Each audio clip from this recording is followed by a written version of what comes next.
Good morning. I love you this morning. I appreciate you very much. I want you to know that. And thank you all for watching these devotions on Facebook or YouTube. I get comments from you. And just today, a fellow stopped me in a store and told me, he said, man, I keep watching you on your videos. Keep going. Keep doing it. And I said, thank you for sharing that. And every time you make a comment, I don't take it lightly, whether it's good morning or this one really touched my heart. Whatever the case may be, every word that you send to me means a lot, and I try to send back to you. Some days I'm late doing it. Some days I get it on time, but I want you to know how much I do appreciate everything you do and say, and I pray that will always be a blessing to you. I want to talk to you today from Matthew chapter 7, verse 11. Matthew chapter 7, verse 11.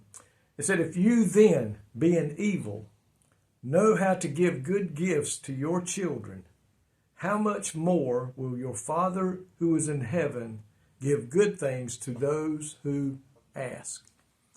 Listen to that verse there this morning. Here at the beginning of this verse, Jesus acknowledges the inherent sinfulness of us as human beings. We know that each and every one of us were born in sin, due to Adam and Eve's fall in the garden. And until we come to know Christ as our Lord and Savior, we are considered evil because the sin lies in us and causes us to do things that we really shouldn't do and shouldn't want to do. But it clearly states that we are sinful. In other words, we have a sinful heart. And so he can tell us that we're evil. And in the book of Jeremiah, it even tells us that the heart is deceitful above all things and desperately wicked. Who can know the heart? So our heart today is the center of our being. Even in the hearts of parents, though, who do not serve God, the average parent wants to do what's best for their children. They want to give them the things they need and require to have a successful life and for them to succeed. Every parent should want that in their child, to give them everything they need to make it through life. And God wants to do the same thing. It says in that verse, how much more does your Father which is in heaven wants to give good things to you? But it says for those who ask. See, God's not going to force anything on you. He's not going to go in there and change you against your will. Your will must come to Him requesting to be changed to the good and become a child of God. God does care for us, even when we're sinners. God, the Bible says, while we were yet sinners, He gave His life for us. He loves you today, even though you may not know Him.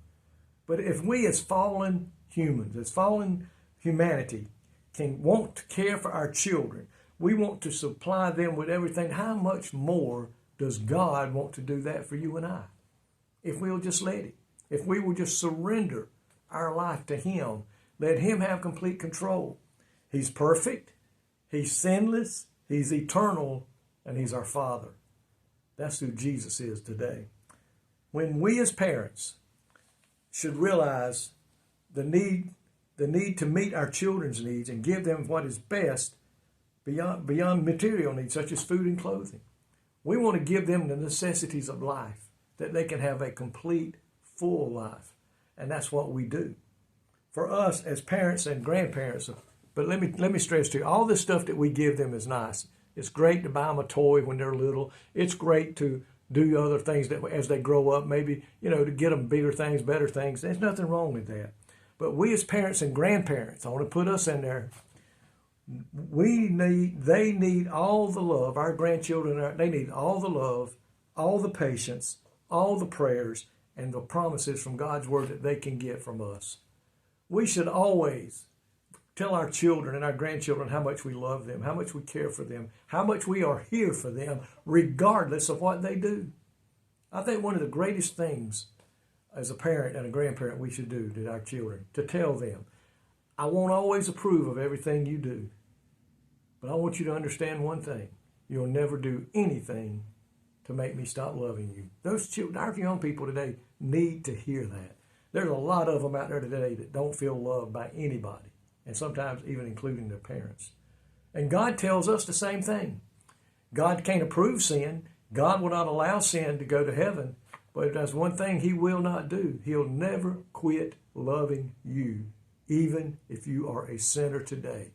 The Bible said that he went to the cross and died, that every man, woman, boy, and girl can have a time, can have the opportunity to become a child of his. All of our children today and our grandchildren are a gift from God.